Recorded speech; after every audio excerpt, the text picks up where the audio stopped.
అందరికీ నమస్కారం. నేను మీ శ్రీకాంత్.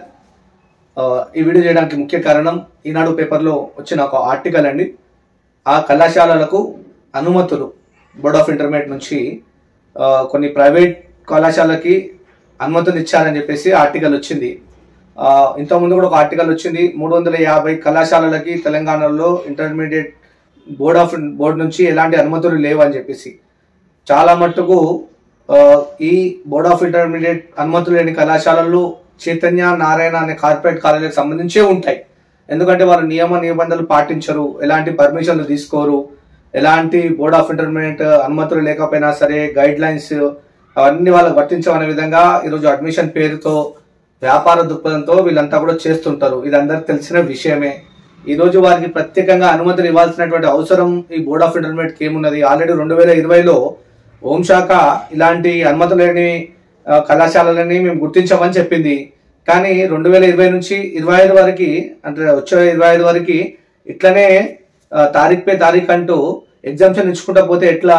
పిల్లల ప్రాణాలు, పిల్లల యొక్క భవిష్యత్తుకు సంబంధించినటువంటి కళాశాలలలో ఇలాంటి అవినీతి జరుగుతుంటే ప్రభుత్వం ఎందుకు పెద్ద చర్య తీసుకోవట్లేదు?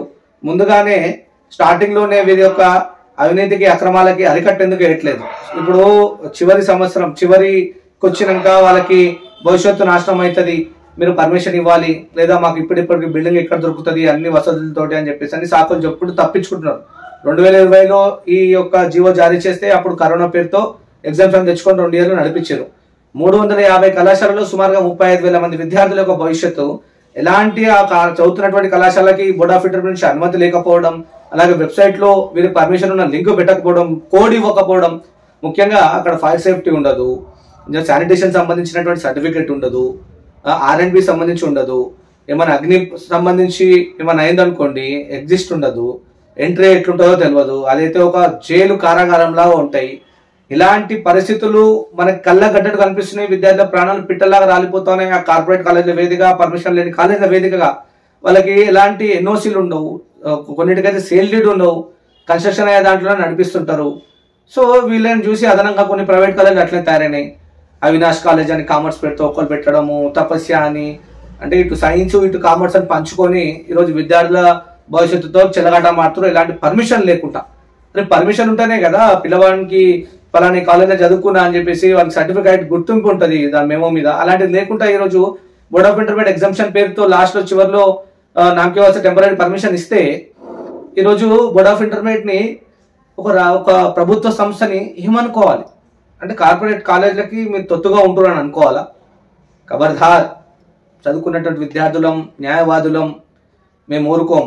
దీనిపై ప్రత్యేకంగా ప్రభుత్వానికి సిఫార్సు చేసి మేము తప్పకుండా మీ ఆగడాలకు అరికట్టేస్తాం. ముఖ్యంగా ముఖ్యమంత్రి దగ్గర విద్యాశాఖ ఉంది, హోంశాఖ ఉంది కాబట్టి ఈ కార్పొరేట్ కాలనాగులని, అలాగే పర్మిషన్ లేని ఈ కళాశాలపై వెంటనే చర్యలు తీసుకోవాలా. వీరికి తొత్తుగా ఉంటున్నటువంటి వ్యక్తులపై కూడా చర్యలు తీసుకోవాలా. అవినీతి రాజ్యం మేలితే దాని తోకలను కట్ చేయాలా. మీకు మంచి పేరు వస్తుంది ముఖ్యమంత్రి గారు, ఇది మాత్రం వాస్తవం. లేకపోతే ప్రజా కొట్టులో మీరు చేసిన తప్పిదాలను పెట్టాల్సి వస్తుంది, మీ ప్రభుత్వానికి చెడ్డ పేరు వస్తుంది.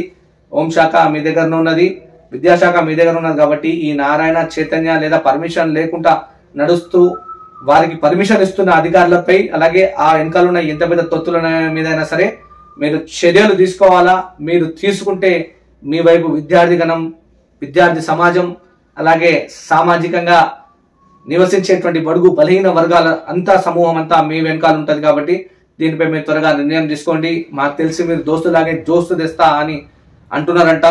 ఆన్లైన్ విధానంలో ఇంటర్మీడియట్ అడ్మిషన్లు చేస్తా అని, చాలా సంతోషం. కానీ మార్పు చేసే ముందు ఈ అవినీతికి పాల్పడుతున్నటువంటి బోర్డ్ ఆఫ్ ఇంటర్మీడియట్ లో ఎంత పెద్ద స్థాయి అధికారులు ఉన్నా సరే వాళ్ళపై చర్యలు తీసుకోవాలా.